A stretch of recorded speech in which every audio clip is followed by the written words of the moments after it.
Su marido le prometió que en unos días estarían viajando hacia Londres, el tiempo suficiente para que María se recuperase totalmente y pudiera iniciar el viaje en unas condiciones físicas adecuadas.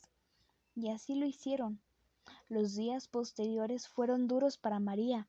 Nadie la visitó, ni a ella ni a su hijo, para comprobar que todo iba bien y que su recuperación estaba siendo correcta. Al tercer día, María ya se preparaba y se colocaba ella misma la pasta elaborada a base de hierbas, agua y barro, que ayudaba a cicatrizar la herida. Sus cuñadas insistían en que la manera en la que trajo al mundo a su primer hijo fue sin duda la mejor. Para convencerla, no dudaron en contarle historias de mujeres que habían fallecido después de ponerse en manos de los matasanos y de los hechiceros del lugar, que eran lo más parecido a un médico que existía en aquellos parajes, aunque aquellos no tenían ni estudios ni preparación y basaban su medicina en las tradiciones rurales que se habían mantenido de generación en generación. Incluso una de sus cuñadas se animó a mostrarle la enorme y deforme cicatriz que lucía a lo largo y ancho de su vientre, debido a una cesárea que le había realizado uno de estos brujos, que aseguró ser médico.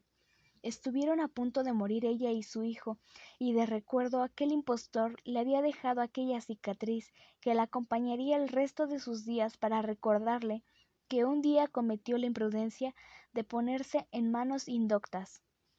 Al observar María aquella desproporcionada cicatriz, se consoló pensando que al menos ella no había sufrido complicación durante el parto, y que su herida, aunque luciera aquel espantoso estado, la tenía en un lugar oculto.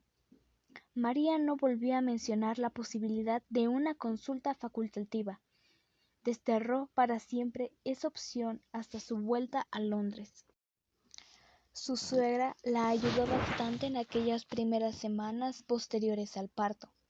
Como María no tenía mucha leche en sus pechos, ya que el niño había nacido demasiado prematuro y su organismo no tuvo el tiempo requerido para producir la leche suficiente para alimentarle, la madre de Narrat la ayudaba hirviendo leche de cabra que aguaba con un poco de agua y que introducía más tarde en la membrana de una ubre arrancada a un animal, para que pudiera hacer las veces de tetina. Esto cubría la escasez de leche materna. María tenía un sentimiento parecido a la admiración hacia su suegra.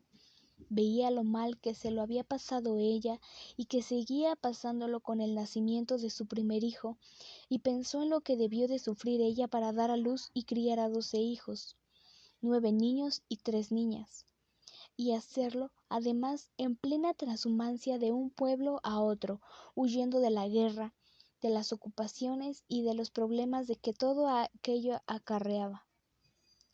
Mientras alimentaba a su hijo, María pensaba muy a menudo en su familia. Hacía mucho tiempo que no había hablado con ellos.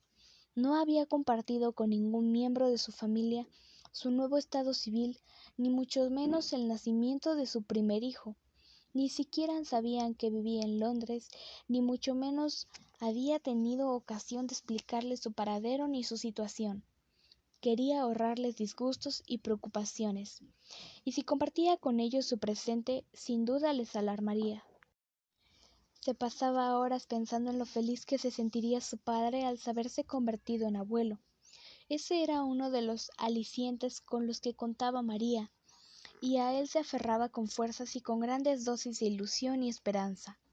Se prometió a sí misma que en cuanto saliera de aquel lugar, una de sus primeras decisiones sería ir a visitar a su familia a Mallorca.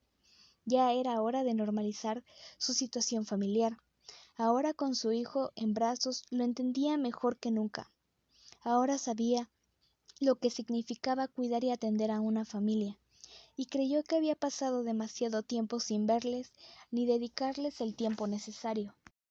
Por fin llegó el día en el que María se sintió totalmente recuperada y pudo dar el visto bueno a su inmediato regreso a casa. Habían pasado 2 meses largos desde que llegaron a Pakistán, y era hora de volver. Narrat se encargó de realizar todos los trámites relacionados con el viaje de vuelta. La despedida fue rápida y amable. María llevaba a su hijo en brazos y no podía ni quería desprenderse de la sonrisa que presidía su cara.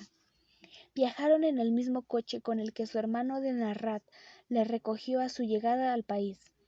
María apenas miró el paisaje que podía apreciarse a través de la ventana del automóvil. Parecía tener solo ojos para su hijo. Cuando llegaron al aeropuerto, María y Narrat se despidieron del hermano, ya que nadie más de la familia les había acompañado. Tampoco en aquella ocasión hubo beso ni abrazo a María por parte de su cuñado, pero ni siquiera lo extrañó. Esta vez sus brazos estaban llenos y no cabía nadie más. Cuando llegaron a Londres, una fina pero intensa lluvia les dio la bienvenida, y María no pudo dejar de entenderlo como un buen presagio, y sonrió. Los días posteriores los invirtió en presentar a su pequeño a sus conocidos. La primera en conocer al primer hijo de María fue su amiga Julia, que no podía dar crédito cuando conoció en qué condiciones había traído aquel pequeño al mundo. Y eso que María no quiso imprimir mucho dramatismo a su relato y decidió ahorrarse varios detalles que hubiesen escandalizado aún más a una atónita Julia. Te dije que serías capaz de cualquier locura por ese amor que sientes, y veo que no me equivoqué nada. Julia creyó que era el momento de insistir en su recomendación amistosa. María, no he conocido a nadie como tú. Jamás creí que una persona podía llevar a su enamoramiento tan lejos como lo llevas tú. Ten cuidado con ese amor y hasta dónde puede llevarte. María estaba feliz, lucía como madre orgullosa y eso le encantaba. Daba todos los días interminables paseos con el carrito del bebé. Se recorría los parques, las calles, las plazas. Sentía la necesidad de mostrar a su hijo todo lo que aquella ciudad le presentaba ante sus ojos. Y también ella se sabía en la necesidad de comprobar cada día que despertaba que efectivamente se encontraba en Londres y que la aventura vivida en Afganistán habría quedado atrás, como un recuerdo, como un episodio franqueado y superado. María no olvidó la promesa que se hizo a sí misma estando todavía en Afganistán. Sabía que no quería ni podía tardar mucho más en organizar el viaje que la llevaría a visitar a su familia en Mallorca. No podía dejar de pensar en ellos, sobre todo cuando tenía a su pequeño entre sus brazos. ¿Cómo estará mi padre? ¿Me habrá perdonado por marcharme sin explicarle nada? Seguro que cuando me vea me obsequiará con una de sus charlas sobre la responsabilidad que tanto le gustan, y que en igual medida me sacan a mí de mis casillas. Pero se la pasará en cuanto conozca a su nieto. Se va a volver loco, con lo que le gustan a él los niños. Y mi hermana Rosy y mi hermano Pedro.